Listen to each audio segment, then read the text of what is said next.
Today is Yeah. a somber day, you guys. I It's a don't know how many seasonal. of you Yeah. woke up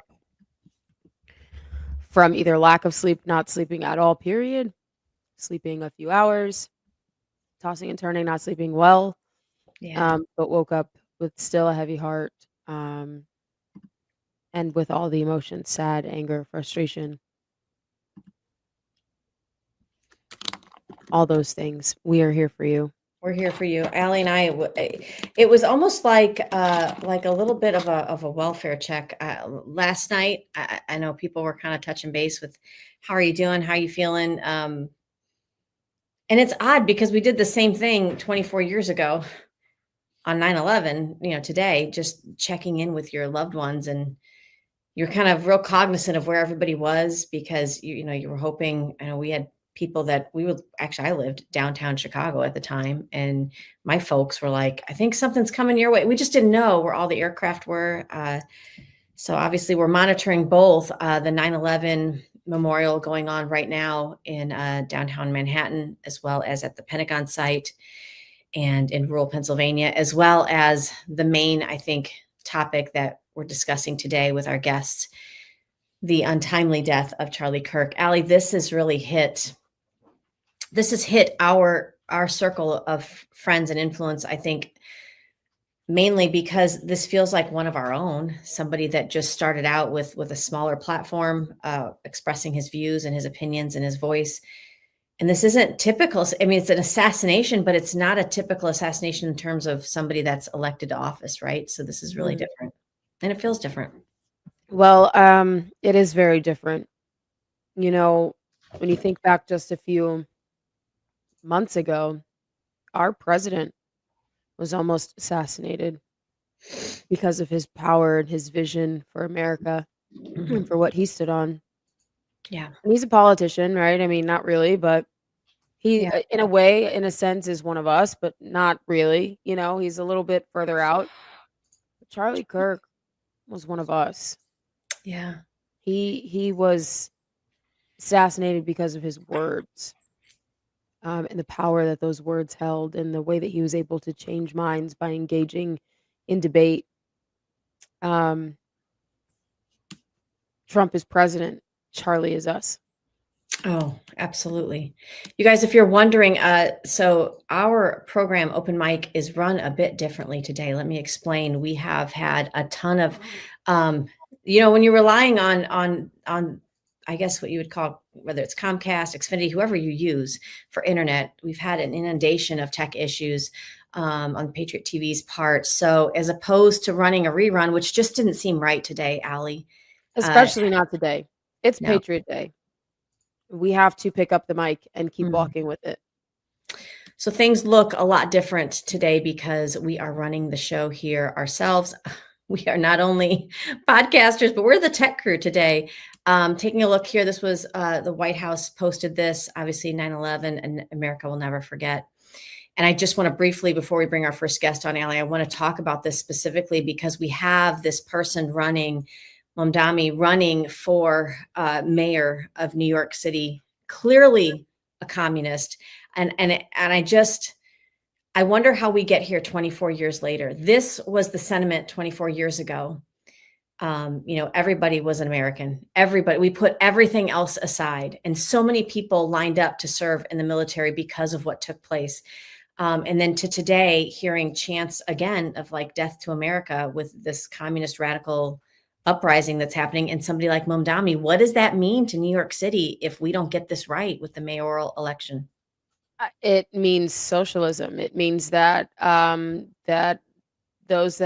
3,000 innocent people that lost their lives because of this horrific terror attack on Mm. our own soil have died for nothing.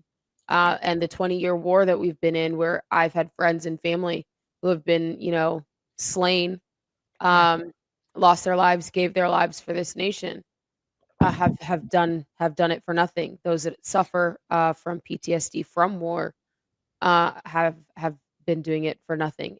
That we can't do that. Yeah. I actually have a post on my X account that I don't think we've ever shared before, but it's on there as it's pinned, I think it is, and this was what we're on 24 years now. 24 years. 24 years. It's incredible. Um, I made like a little video with the help of a MAGA devil dog, who kind of put the video together. I don't know if you can pull it up, but if you can, it's only about a minute and a half. We can play it.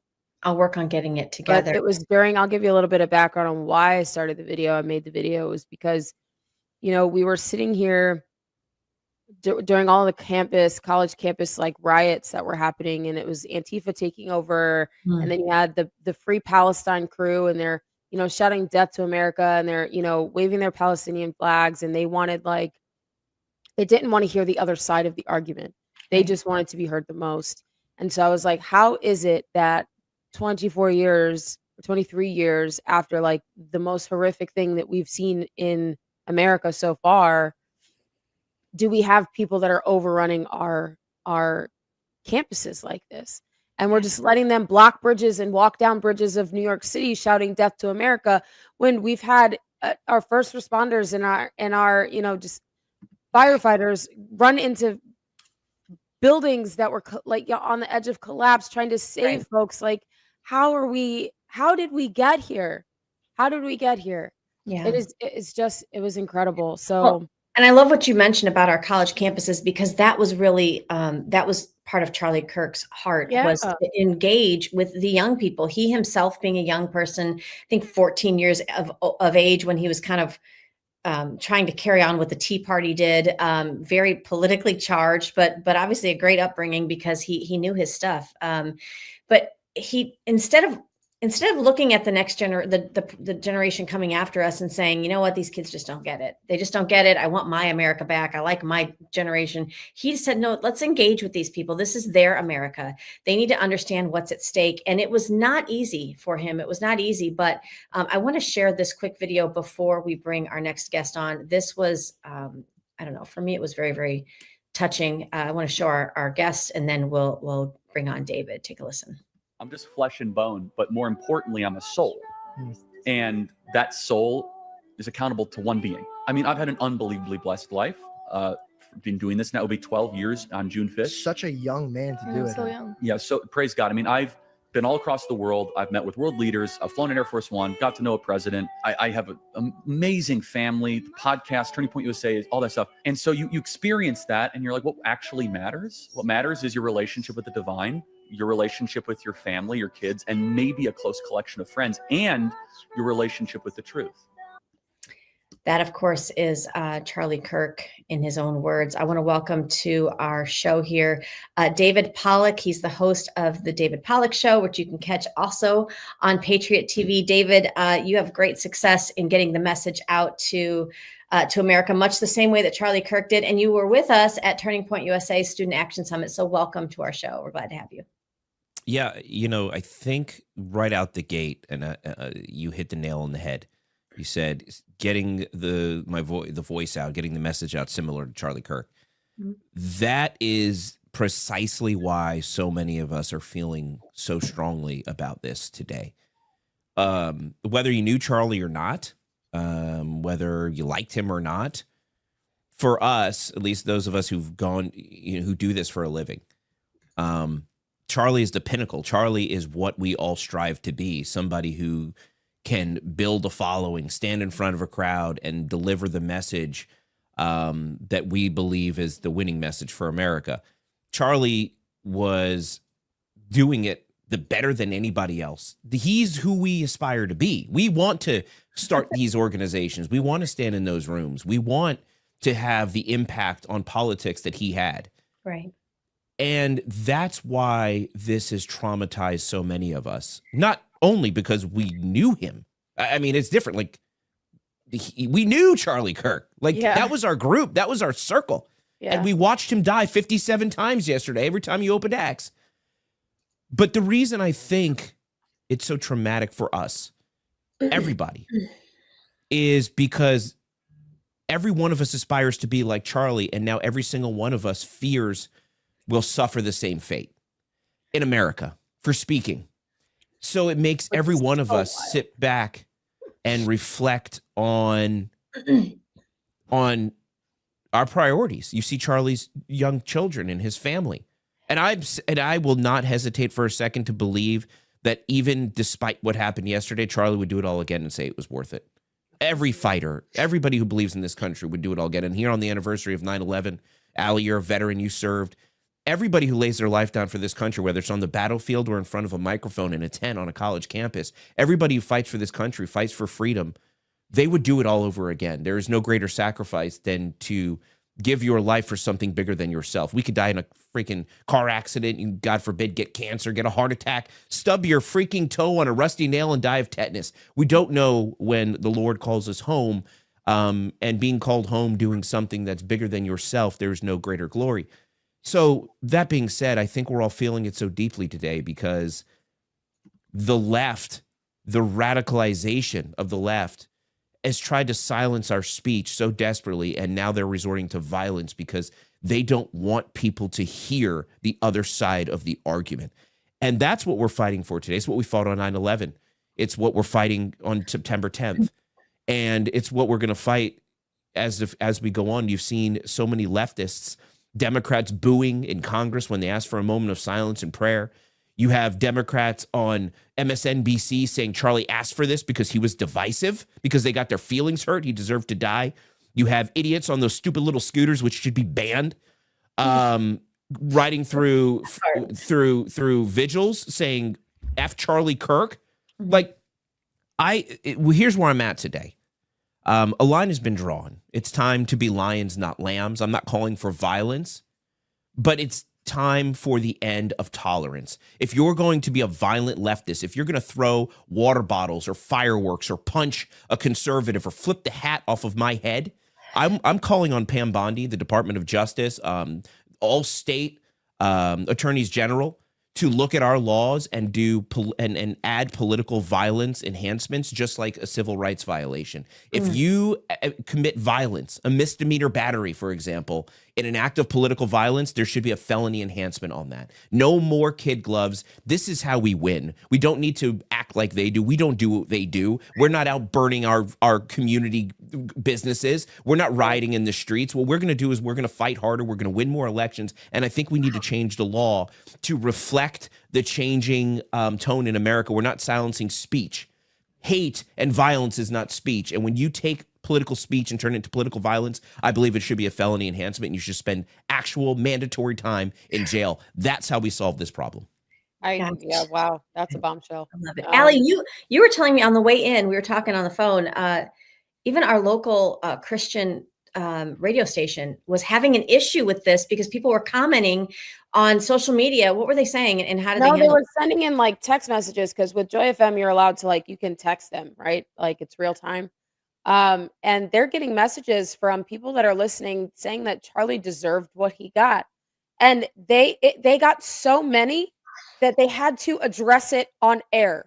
And I'm in the car with my kids, and my kids are just like, Mom, how can people say that about somebody, that their life didn't matter and that they deserved it? And I like having to have this conversation yet again with my kids. It's like, it's so difficult. But that's where we are right now. It's like we have had a devaluation of life so bad in this nation that people that are needlessly losing their lives, they're like, oh, it is what it is. Whatever. They deserved it because they spewed hate. How is talking about the gospel of Jesus Christ spewing hate?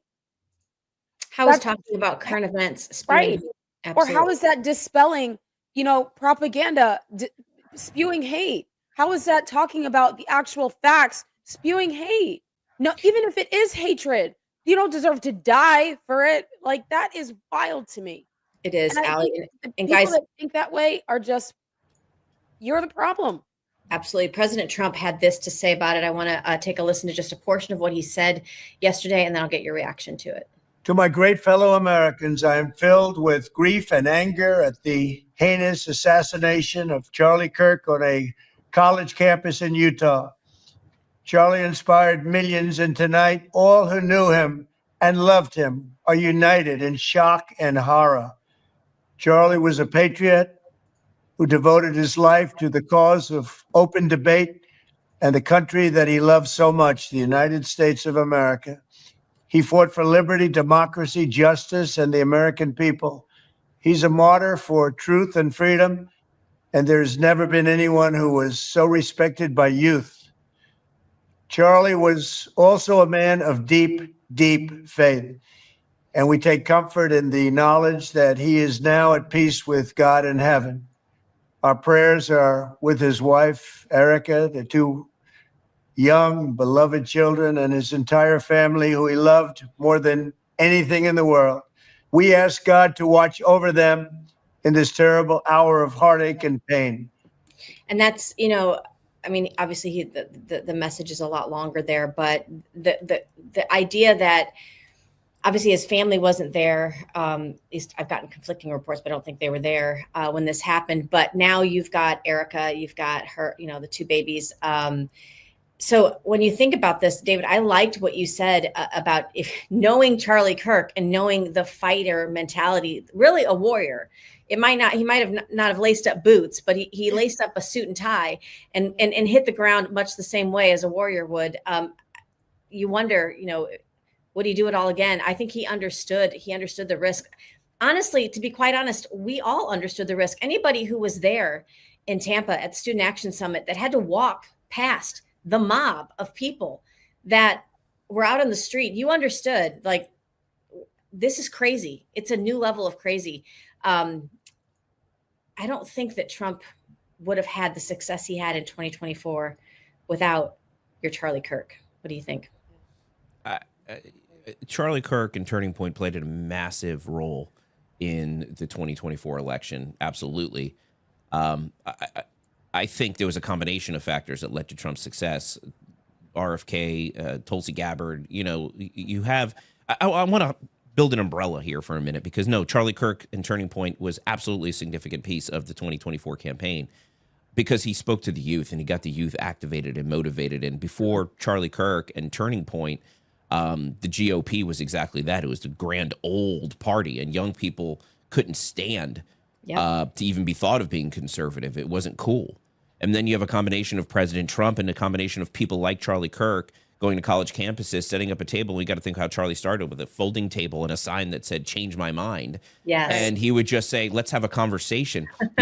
I mean, that's how it started, and it blew up into what it is today, what it will be. Yeah. A real turning point for America. But that being said, I think what we're seeing, and I'm not minimizing Charlie's work at all, let me be very clear, but the Brandon Strauchs of the world that tells Democrats they don't have to be Democrats, they can walk away. The Scott Pressel's of the world who goes and sits at what are they called? Gun shows, and registers voters in gas stations where the gas is high and registers voters. The many grassroots organizations, the moms groups that go around and talk to moms and say, hey, you don't have to suffer at school boards. What we had in the 2024 election, and this is my point here, and this is why I'm saying this, what we had in the 2024 election was America saying enough is enough. And absolutely the youth saying enough is enough was a vital part of that election. When Charlie goes to college campuses, remember, he started getting drinks thrown on him. And look at yesterday, it was an entire courtyard filled with patriots that he inspired to show up. He made it okay to be Republican and conservative on college campuses because of his leadership. But it's not just Charlie. It's our entire movement. It's RFK, it's Tulsi Gabbard's, it's Brandon Strauch's, it's Scott Presler's, it's Allie, and it's Michelle, and it's David. It's all of us that are willing to go out there and talk to people and let them know that there's an alternative version of the American dream, and the one that the left has painted for America isn't the way. And we're waking people up to that. And thanks to platforms like X, where we have the ability to actually reach people in an alternative media, where we're not being fed lies and spoon-fed the Democrat communist propaganda anymore, we have an opportunity to actually connect to Americans and spread the word. And that is why I think, although Turning Point was very significant in the 24 election, I think Turning Point's going to be even more significant in 2026, 2028, and beyond, because the message is we need to talk to these people. We need to let them know that our ideas are better than theirs. They have hate, we have love. We have community, they have division. And so, although, yes, 2024, huge, I think 2026 and beyond, if we can learn from Charlie and show the other side love, not hate, right, and deliver messages and ideas that are better for America, painting a picture of love for this country and respect for this country and dignity, I think our tent grows. I think our party grows. And I think at the end of the day, we continue to win. And that's how we win. We have to fight them and beat their hate with compassion, love, and community. And I think that's the answer. And I think that's Charlie's contribution beyond Turning Point. Yeah, this is Time Magazine's cover that they're coming out with. Enough: the killing of Charlie Kirk and the epidemic of American political violence. You said it at the top of the show, David. We might need to pivot to what we consider, how we're punishing this. What are we going to do as Americans? I don't think, obviously, our founding fathers had an idea of what it was going to cost them to have to start this revolution in our country. They knew that it was going to cost their lives. I don't think they thought speaking on a college campus it was going to cost them their life. I think we have to jump ahead to the times that we're in now. And I wonder if our attorney generals across the country have what it takes, certainly hopefully here in the state of Florida, to address this. And I don't want to let it segue into this gun violence discussion, because as we saw with the young lady on the train in North Carolina, it's not just guns, it's violence. It's just violence. Right. It's the idea that we can't stand here and do this and have this political debate. We used to do it when I was in school. We did it all the time. You were forced to not only debate what your stance was, but then the teacher would flip it and say, okay, now debate the other side. Right. Because you have to be able to have thick skin. We don't do that anymore in this country. Or in our culture. So I'm wondering, if Time Magazine is feeling this, maybe there's a lot of people, David and Allie, that are feeling that same sentiment. I think so. I'm sorry, guys. I'm a little out of words today. I know. It's a heavy day. When you words for a living and then the words don't want to come, you're like, Well, I keep going back to, we were attacked for our stance on freedom and for wanting freedom and for wanting to encourage other nations to be free, to live like we did, right. by having, sovereignty and not being oppressed by our own government. And then with the events of yesterday, history doesn't repeat, it rhymes. And while this did not kill 3,000 innocent people, it definitely harmed, I think, millions of people in America, and not even just on our side. I think everybody feels this because it is what it is. At the root of it, it's the silencing of a differing opinion. It's silencing, and it's like an attack on our First Amendment. You can't speak. If I don't agree with you, you're not allowed to speak. Take a listen to Charlie Kirk himself. At the core of the left, at the core of a liberal, is someone that would use the sword if they had it. They are very violent people at their core. They always have been. They can't debate. They can't have conversation. So they'll resort to these tactics. They're going to do everything they possibly can to try to murder this movement because they can't beat us. So they're going to try to take weapons. And no, we're very aware of that. I'm aware of it. We have to have full-time security. This is not a joke.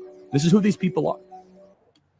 What I loved about him, though, the most is that he would have people that disagreed with him come to the front of the line. He didn't want to debate somebody or talk to somebody that really, he did, but it wasn't like in his forefront. His forefront was trying to talk to those that vehemently disagreed with him. And then they would come to the podium or they would come to the mic, and he would put his mic down and wait for them to talk. He would pick it up and speak, and they would interrupt him, and he would let them, but then he'd start again. And it was just a show, a sign of respect for the other side, aside for a differing opinion. I may not agree with you, but here, let me explain why I think the way I do. Right. And maybe we can find a common ground. And that's what I loved about Charlie. I want to get into the security and potentially what took place with, the perpetrator really getting away. I want to get into all that later in the show. I know, David, you're going to stick around, right? Because we're going to bring in our next guest. Oh, yeah, sure. All right, so we'll talk to David in just a moment. I do want to bring in our next guest. His name is Camden Bettinghouse. He's no he's no stranger to Allie and I. He's been on the home front with us. He's got his own programming with No Filter Gen Z. You want to talk about igniting the young people in their voice? Camden is really the product of that. But he had a great interaction even with Charlie Kirk, and I know Charlie Kirk has played a big role in his life. So please welcome to Open Mic, Camden Bettinghouse. Hi, Camden. How are you doing today, considering? All right, considering everything, but thank you for having me. I have a lot to say, so we'll hopefully I'm get sure into you it. do. If it's okay, I know you shared with me, there's a short video that you have really from an interaction that I think took place in Tampa, if I'm not mistaken. We were there with you. I want to just kind of show our audience a little bit of this interaction and then get your thoughts on it. Charlie, How are you? good. My name is Camden. I've been a supporter for you for a long time. And I have a quick question, or two quick questions. The first one is, why are colleges getting so much more liberal in this generation specifically, and what can we do about that? Well, I will say students are becoming more right wing. I mean, this is amazing. Would you say this campus is pretty liberal? Yes, Yeah. very. Do you guys feel as if on campus that if you speak out as a conservative, you are graded differently? Yes. Yeah. So you guys feel as if you say a conservative view, you'll be graded negatively. Yes. Yeah. So tell me more about that. I would just be curious. I'm in an economics of women and work class, and I'm like the only one in the There's an class. economics of women. Yes, it was required. It was required, and I'm the only pretty much conservative in the class that believes that the gender pay gap is a myth. That Yeah, there's- obviously, it is, yeah, of course. but they're so stern on grading as if there is one. So if I say something that's against that, then I'm graded differently. This proves my point that college is a scam. You should not be forced to go into debt to study things that are not true. Right. I reject the whole premise. But yeah, look, part of the problem is that it's taxpayer funded. President Trump is waging a war against the college cartel, saying that federal taxpayer money will not go to schools like this if they teach garbage like critical race theory, DEI, transgenderism ideology. It's going to be a process actually unfolding that. But yeah, the other problem is that these professors have never done anything in the real world, many of them. They have lived in their kind of circles of abstractions for their entire life. And again, I truly believe that if you were to go, and I'm not saying everyone should not go to college, but I think it's actually something you should consider. I think that doing a gap year instead of just going right into college and spending the equivalent money, like if I could ask, are you in state or out? He goes on to ask about the cost of college, which we can talk about that as parents. That is definitely a real thing. So this interaction you had with him, you go on to ask him to be on your podcast at some point, but this has mattered to a lot of people in your generation because he's actually engaging with you guys. Tell me what yesterday, what that meant to you, and what do you see going forward really for the young people in your generation? Yeah. Sorry. It's a hard day. Charlie was a beacon of hope for us, on a college campus where everyone is hateful and liberal and crazy. There was someone who actually stood up for us. And he was a beacon of hope for God, and he actually took the word and lived it out. He's the number one example I've ever seen in my life of someone who lived out the word of God and didn't waver in his faith no matter what happened. I mean, he took a bullet for us. It's what Jesus says is the greatest act of love, is to lay your life down for a friend. And he was a hero to me. I got a signed hat from him, and I got to actually talk to him. And I'm grateful for that interaction. But it was more than that. It was like, I feel like I lost a close friend. I feel like I lost someone close to me, and I feel like millions of people around the world are feeling that right now. And I remember when I found out the news, I dropped to my knees and just started praying for divine intervention, like we saw with Trump and we've seen before. And I don't know why God didn't do it this time, and I'll probably never know that. But what I do know is that God takes what the enemy means for evil and turns it for good, and he will use this to tenfold the conservative Christian movement to fulfill our purpose like Charlie did. I think he played a pivotal, crucial turning point in our generation, literally. And I don't think that's on accident. I think everything happens how it's supposed to happen. And God, for some reason, couldn't intervene this time for some reason we won't know right now. But what I do know is that if there's evil like this in the world, it doesn't deter me from my faith. It doesn't turn me and question my faith. It actually strengthens it, because when you see something like this so horrifying, it can only mean that there has to be something greater in the next life. There has to be. Like, it just doesn't make sense without it. There's no logical conclusion to it. But what I will say for the future is, Charlie, this is not just because Charlie Kirk got assassinated, that doesn't mean this is the end. This is actually the beginning. Charlie Kirk was the one who started this movement, and it's up to us to continue it. I mean, what would he think right now? I think when Trump went down and said, fight, fight, fight, Charlie Kirk would repeat those words to us right now if he could. He would say, fight, fight, fight. He would say, get back up and stand strong and courageous like he did, even till the last moment of his life. And I think that more than anything, who he was as a man of God will impact people for generations to come. And he was a hero to me. Camden, to hear somebody your age, and obviously, you're a dear friend, so I've been around you, I've been around your family. We love you like a son. To hear you just talk the way you do, so eloquently about not only current events, because I know you cover them on your show, but to talk about your faith. I love that you're able to give that kind of credit to somebody like Charlie Kirk, to say, listen, we are very polite in the conservative movement. I just had this discussion with a school board member, right? Yep. You're very polite. And in the faith movement, you're extremely polite, right? You're trying not to stir people to anger. Well, if you're not Allie and I, you're trying not to stir people to anger.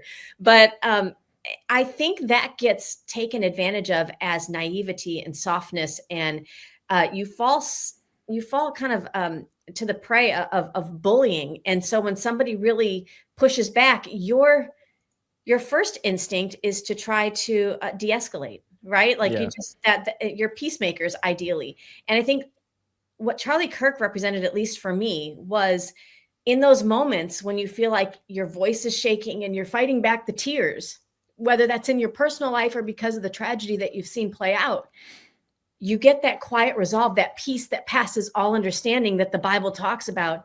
And it allows you to double down. Yeah. And I see that in you. I obviously see it in Allie, but Allie, chime in here. I know you were there. You were there when Camden was speaking with Charlie Kirk. We were both there. We both went to the Tampa campus. No, it was great. I mean, I was excited that you got to have that opportunity. I know we had talked before that was something that you were aiming to do. That was like your goal of even going, was like, I just want to go and talk to him. I just want to talk to him. That was it. And then the fact that, that happened was just an incredible moment for you. And I remember like you leaving and like just your face was just this glow and you were just so excited and so proud of yourself and so happy in that moment. And those are the kinds of moments that we need to cling to and because that helps us move forward, and just remembering what that legacy that he was trying to build for us, that momentum, we need to carry that baton and that bastion, keep moving forward, because he is essentially the lighthouse, right? Like he stood there and did the hard thing. And at a time where Gen Z did not feel like they had a voice, and it didn't matter how many times they spoke up, they felt like they were squashed by this giant,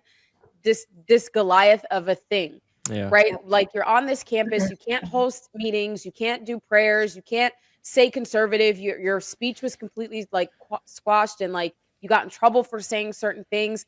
There was even a point where you were even afraid to walk on campus, like wearing specific things, like, oh gosh, I can't even wear red, they're gonna think I'm MAGA. Like that is insane on a college campus in America, like of all places. And so the fact that Charlie Kirk went to these things, it was incredible, because he's essentially walking into the lion's den, but he's able to disarm with giving proper information. And I'm just glad that he was able to give that voice. And they just made a martyr and made this movement grow tenfold. I think he just birthed thousands and millions of more mini Charlie Kirks that are going to keep doing the same thing. It's literally the start of something way bigger. And like, take me for example. I think I've actually today been thinking about this. I'm now understanding all these messages coming in saying like, you're the first person I thought of, hope you're okay.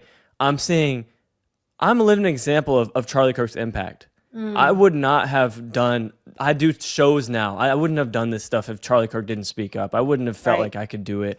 He gave me courage when no one else did, and I even wrote a book because of him. Not to plug the book. I'm just saying, like, Talk about it. Yes. all this stuff was because of the impact Charlie Kirk had for young conservative people that felt like there was no direction. And he kind of breathed life into like the males, right? Yes. Male driven, like get married, have kids. Yeah, exactly. build He was a your life, family man. right? He Be had all the successful. things. He had Give all it the to God. things. Ugh. Yep. He served God and he wanted people to go to God. All he did was preach the gospel. All he did on campuses was hear people out and then tell them what he thought was the truth and to help them understand the truth. And look, the Bible says we will be persecuted for following Jesus. All the disciples were killed as well. I'm not surprised. All I know is Charlie Kirk was right now hearing, "Well done, good and faithful servant," in heaven because of what he's done for us here. And I just say, I think we all need to, be praying right now for Erica and the kids, because this is the part I don't understand. Like, I get it. I get a lot of things have to happen the way they do, but the part that no one will ever truly understand is the gap that family will feel now. Well, and loss is real and grief is real, and it's hard. We know that. I know this firsthand in our family. It's hard to understand, and it comes and goes in waves. And my hope and prayer is that there are people surrounding this family right now, Erica and the children, that can be there for the duration. Because lots of times it's very crowded right after a tragedy, and then people kind of just taper off, and then you're left with a lot of loneliness. Camden, we're not shamefully plugging your book, but it's not shameful. We are going to plug your book.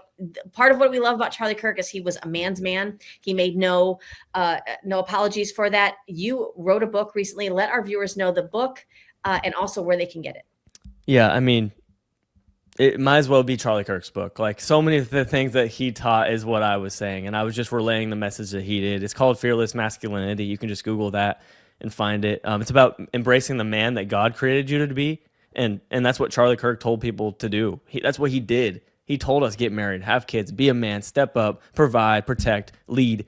And that's what he echoed to me. And I actually took what he was saying and made a book out of it and made action from it. And I think that's just a testament to how impactful his legacy was and will be forever. And I want to just read a scripture that has been on my heart that Charlie Kirk just embodies. It says in 2 Timothy 4, verse 7, "I have fought the good fight. I have finished the race. I have kept the faith. Finally, there is laid up for me the crown of righteousness, which the Lord, the righteous judge, will give me on that day." And he did. He fought the good fight. He did what he had to do. And now it's up to us to take the torch, continue the legacy, and make good out of this, because this is only the beginning.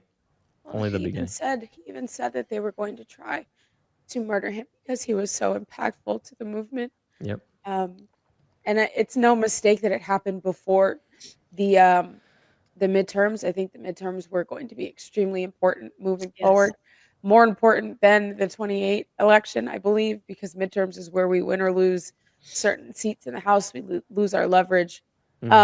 And so I know Charlie Kirk was very, very adamant about getting people out to vote in the midterms. And so he even said it on his podcast when he was talking about how, the left is just full of hate and evil. And he's like, they're just going to try to murder me and it's fine. Like, it's so hard to like even go back to thinking about some of the things that he has said in previous conversations or podcasts and interviews that he's been in.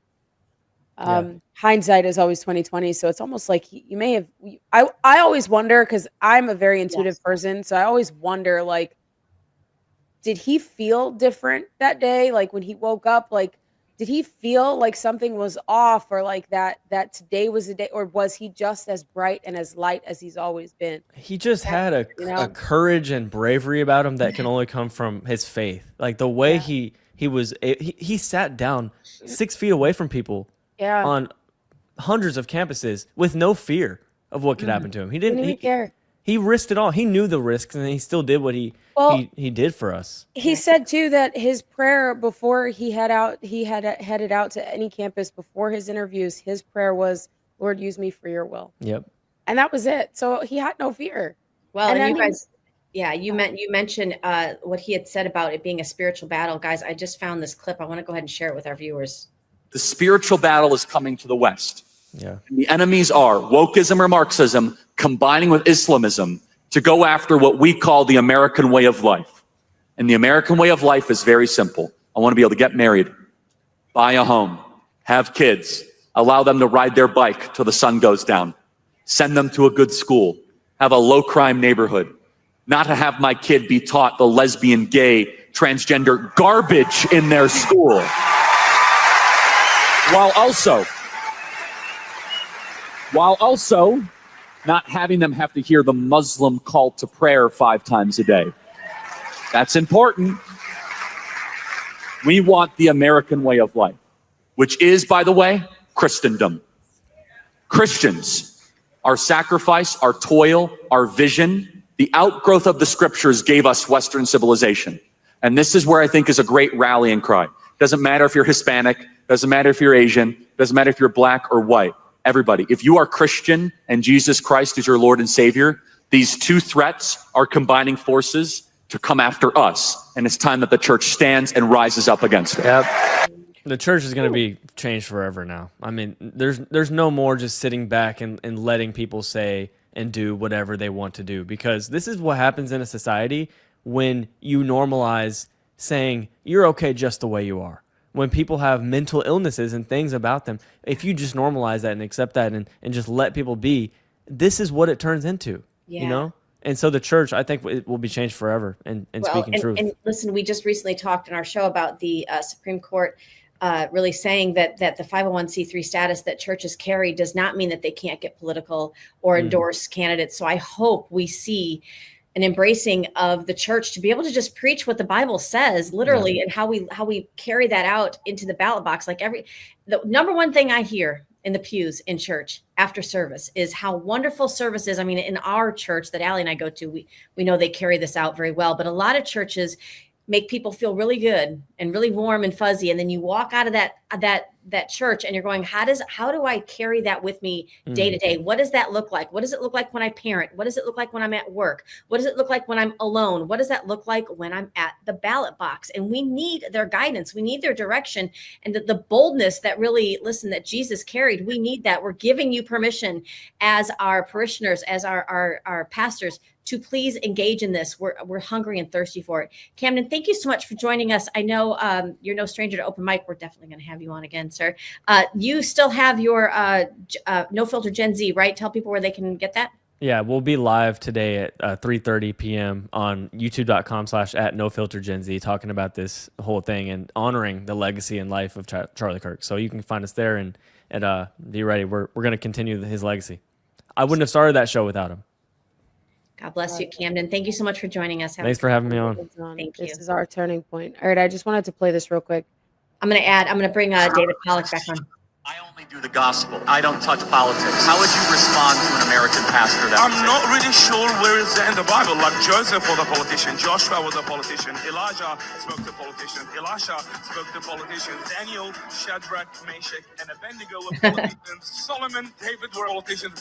I'm not really sure, to be honest, what Bible are they reading, because it's definitely not the same Bible we are reading, right? It's a dominant point of view, and that's why Jensen Franklin and this church deserve such credit for hosting an event like this, because the majority of American churches stayed silent during this last election. They refused to speak out or even celebrate the reversal of Roe versus Wade. A lot of churches in America are communists accidentally, and they don't know. Well, it's true, Allie. And listen, the goal of communism in 2024, out of the public square. Hang on. So this is important. He's talking about how Karl Marx literally said, my goal is to kick God out and destroy capitalism. And when pastors participate in the lie of the church and they shouldn't speak about politics, they are going off of a communist worldview and not a Christian worldview. So I thought that was important since we were on the topic. Absolutely, Allie. And it's one of the things that, like I said, I hope we see a bravery in the church. Welcome back to the show, David Pollock. I wanted to bring you back on, David, because now going into the investigation of this, obviously some of the things that I think I worry about is, the 2 assassination attempts on Donald Trump's life. We have so few answers now. We still don't know anything about Thomas Cook. We really don't. There's a trial about to begin here regarding the Mar-a-Lago attempt. It's taking place here in Florida. Maybe there'll be more forthcoming with stuff, but What do we know, guys, so far? Because they detained a couple of people, as I understand it. They were not the correct people. It's not till we had bystander video of somebody on the roof, similar to Butler, Pennsylvania. What do we think we're going to see in this? Are we going to be able to catch the guy or girl? I think. Go ahead, David. Well, no, I'm sorry. I'm kind of actually distracted because a Wall Street Journal article just dropped, and it says ammunition in Kirk shooting engraved with transgender anti-fascist ideology. Yeah, I was just gonna read that. So, and so I'm watching this, and just Wall Street Journal just dropped it. They found ammunition engraved with expressions of transgender and anti-fascist ideology inside the rifle that authorities believe was used in the fatal shooting of Charlie Kirk, according to an internal law enforcement bulletin. And a person familiar with the investigation. It was an older model 30 caliber hunting rifle. It was discovered in the woods near the scene of Wednesday's shooting at the Utah Valley University, wrapped in a towel with the spent cartridge still in the chamber. There was also 3 unspent rounds in the magazine, all with wording on them. Mm-hmm. Very exact same situation as the Catholic school shooting in Minneapolis. Mm-hmm. This is, again, leftist-inspired trans radical terror. That's what this is. On 9/11, it's important to call out terrorism for what it is, and it still exists. Thank you. And it changed that little, what do they call it, the kaifka or whatever that stupid little Palestinian scarf is. They changed the attire. That's all they did. And now they wear that stupid little scarf and a dress. That's the only thing that changed. Same terrorists. Yes. And this is what we're facing. The new terrorist threat in America is trans radical activists inspired and protected by the radical left, the elected Democrats in this country that stand shoulder to shoulder with these monsters. And it's time to call it out for what it is. And they're locking arms with radical with terrorists. Yep, with radicalists. Terrorists. Let's just call them what they are. Exactly. They're terrorists. So, this brings me to a really good conversation. Maybe we'll have it right here. We've seen Trump label cartels as terrorists because they're bringing poison and smuggling humans across the border, trying to the demise of America, which very much is a terroristic thing to do. Do we see that? Do we think Trump potentially might go that route? I mean, could we potentially see, hypothetically, obviously, you've got HHS director Robert F. Kennedy Jr., who's now doing studies on what do these chemicals that people are giving themselves to transition the hormones. What does that do to their psyche? And should they be able to have weapons? If we have to discuss this, guys, whether or not we're going to actually label this, as David said, for what it is, terrorism. It is domestic terrorism. And I do believe that the FBI director and the DOJ are looking into how to classify this, right? Like we've even heard it from SecDef. Well, he's not even SecDef anymore. He's Secretary for. I love it. I love it. But yeah, they've even hinted at, taking a look at maybe classifying a new classification of terrorism, because this is essentially what is happening. It is exactly like David said. I couldn't say it any better than David. He literally nail on the head right there. So I do want to play this, a short clip of this video, guys. This was on Jesse Waters on Fox News, where he is talking to an FBI agent, talking about this being a very methodical, almost hitman type of scenario. Take a listen. I think this assassination, different than the assassinated attempt back in Butler, Pennsylvania, was a very well planned, very well orchestrated plot that was put in motion days before. And this individual had a plan of escape to elude detection of being up on a rooftop, and also being able to evade and elude law enforcement after that shot was taken. When you take a look at what happened in Butler, Pennsylvania, Crooks came onto the venue. He left the venue. He came back. He was questioned. I mean, it was really an amateur scenario. This assassination of Charlie Kirk, to me, is indicative of a professional hit.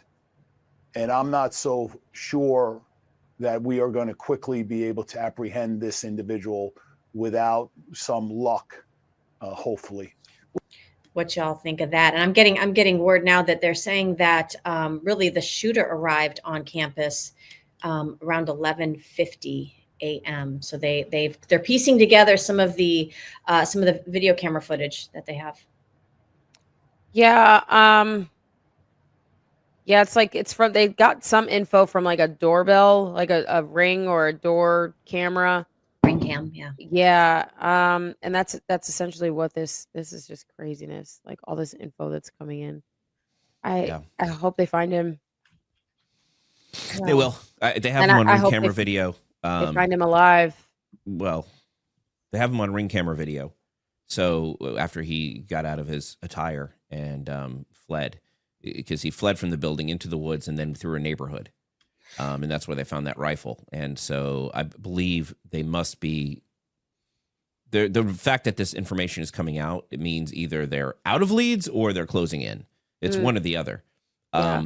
But it doesn't take away from the fact that I just posted on X, this is trans radical terrorism. All right, well, the Homegrown leftists, trans radical terrorism, supported, Yes. promoted, and protected by America's radical left. Politicians who booed in Congress yesterday, to Tim Walz and his lieutenant governor who wore a knife on his shirt that said protect trans kids, to that lunatic woman in that city council, I forget where it was, that was shrieking, we love trans people, protect trans people, we need trans people. This isn't about trans people. This is about literally a group of terrorists, homegrown in the United States, that put on the costume of a woman and pretend it has anything to do with trans issues. What it has to do with the hate of America, the hate for Americans, and this is homegrown terror with a costume of transgender ideology. Their flag is the same as ISIS, and they should be treated, hunted, rounded up, imprisoned, and tried as terrorists in the United States. The word anti-fascist should be treated as the call to prayer in their ideology. They are no better than the people who attacked us in 9/11. They're just as dangerous, and they should be treated as such. Well, David, I was almost going to ask the question, but I think you answered it for me very eloquently there. How does this change the independent journalist podcast culture that we find ourselves in? Doesn't change it. We're not changing. We're not going away. We're just going to call. You have to be able to identify your enemy to beat them. And now, and this is what we've struggled with for so long, right? We've struggled with being able to say who it is we're fighting against. Is it the left? Is it the Democrats? Is it the radical left? Is it liberals? Is it liberal ideology? Is it anti-American? Is it Antifa? Is it BLM? Like all these groups just keep changing shape. But now this is different, right? Yeah. Now that we know that this person was, again, another trans radical terrorist, now that we know they're a trans radical terrorist, just like the one who killed those children, we now have multiple attacks in America in 2025 from trans radical terrorists targeting Americans. Yep. This needs to be a full-blown terror investigation, and we need to treat them as domestic terror, unlocking all of the funding, all of the resources, and that means any of those people who wear masks in public with Antifa flag, the phrase anti-fascist is the same as calling for war. We need to treat every time those people show up and hold these no king signs and say no fascist. We need to round them up and question them. It's not an attack on free speech. This is a terror organization that's funded, organized, and protected by the highest levels of liberal government. And it's time that the federal government root out this terror threat. That's what I'm saying. I agree. Let's talk about security, because I remember watching Charlie Kirk talk about after Butler, Pennsylvania, and the incident with Trump nearly assassinated. There was talk about, and I've had this talk with friends as well, that, maybe the outdoor events aren't a good idea. I know Allie and I you were there too, David, for the inauguration when they bring everybody inside. Like they made some distinct decisions because the threat level was so high. How do we start looking at our coming up on 2026? A lot of our venues that we do as candidates are outdoors. Do we start looking at this differently? The security measure, I know Charlie Kirk did take security serious, but Allie and I have been to many of his events on college campuses where you are out in the quad area and anybody has a clear shot. Do we look at that differently now? David. Sorry. I think so. Now listen, let me... A good shot. Let me say something real quick because it just occurred to me. Sorry, I know. Usually, I'm all. This is a lot. It's a lot to process. Let me tell you this. I don't. You showed that clip, and I'm going to take it full circle. I don't think this person is some kind of professional assassin. I don't either. I think he was a trans radical activist. who trained to use a weapon, took a shot at a reasonable distance for the type of weapon used. A hunting rifle from that distance is effective. 200 yards isn't that far. You train for 200 yards. 200 yards. If you go to a shooting range, they're either 50 or 100 yards in the damn shooting range. And if you have a rifle with a scope, you can hit that all day. If you go with a pistol, maybe you'll hit it. But the idea is, I think by painting this guy as being some kind of professional, really just excuses the fact that we haven't found him yet, and excuses the fact that it's terror. And people are going to blur the narrative and be like, how could this be radical, homegrown domestic terror if this is a professional? It's Israel. It's Iran. They're going to try to make it seem it's not what it is. I just posted what I just told you guys, and immediately one of the comments was, why would a professional sniper leave behind a weapon with ammunition engraved? Because he's not a freaking professional sniper. He's just a trans radical activist. That's what he is. We're going to catch him, but it doesn't change what I just said 5 minutes ago. We have a homegrown domestic terror or element called trans radical activism. Antifa needs to be labeled a terrorist organization. Every organization that uses the word anti-fascist, any pro-trans violent organization needs to be labeled and investigated as domestic terrorists, just like they did school board moms. Allie and I were domestic terrorists. Remember the good old days, Allie? Right. It is time. It's time. Gloves are off. I do think that, I mean, we were listening to Chad in Spaces yesterday or last night, and he kind of was talking about how the like radical Islam kind of their coordinations work in Afghanistan and Iraq, and how like these cells don't really know about each other. So like what kind of triggered that? He's like, it's a theory and we can jump down this rabbit hole if you want to. But the reason why he said that was because you had three people that kind of gave diversion. And even though they were arrested, they couldn't point to each other because they didn't know. But then there's also video of a guy who, after the shot was taken, turns around and looks in the direction of where the shot came from. And he's like shouting up and down, like, yes, like, this happened. Like he was excited about it. And so it's like, how many people knew? And then you go to the Sky app and there's hundreds of people on there talking about how this was going to happen the day before. And like, oh, Charlie has no idea what's coming his way tomorrow. Like tomorrow's going to be a big day. Like, so it is a possibility that maybe there have been conversations about this, or that there could be, you know, intelligence that has, you know, spread among different factions of this radicalized terror. But again, I don't think that the person that actually took the shot probably, I mean, maybe we don't even really know. I don't know. Dan Bongino 72-hour rule, I guess, before it makes. I hate that 72-hour rule, guys. I want to show this. But David is 1000% correct. It is trans radical terrorism. I want to show this clip because I know everybody that is involved in I guess our circle and movement really worked hard in the lead up to the 2024 election. Arguably none more than Scott Pressler, your Charlie Kirk's. This was him when he received the news of Trump being back in the White House. I thought it was just very endearing. This is what this movement meant to him. Take a listen. Fox News decides Donald Trump is president of the United States. We've got our republic back, folks. Let's go. There it is. Everybody should remember this moment. Look, I'm gonna echo Charlie from earlier. Remember where you were when this happened. Remember where you were when you realized that the Uniparty and all of these, you know, just the establishment, you said it's time to actually participate. And look what you guys have done. And if anyone deserves to get tears in his eyes, it's Charlie. I think we all agree. I think Erica was chopping some onions or something in the break room. No one has worked harder than Charlie for this. We gotta hear some words here from you, Charlie. You put all this together, my man. Let's hear it. I am just humbled by God. It's all God. It's all God. God alone. God alone. Decision desk has it. Pennsylvania. It's beginning. Wow. It's the beginning. And I think that's the sentiment that we all walk away with today, is that even though we talked before coming on, it was like, oh, we're going to do this. We're going to somehow do this. It's the beginning. And I think it's fitting that his organization is Turning Point USA, because we are in fact at a turning point. Gold IRA companies are a dime a dozen, especially in conservative media. We vetted out 34 companies and chose Augusta Precious Metals. With the lowest across-the-board spreads in the gold IRA industry, Augusta saves Americans thousands of dollars. They are the only major gold IRA company that has zero complaints from their customers. Zero. None. Augusta Precious Metals does not have commissioned sales reps, which means their goals are aligned with yours.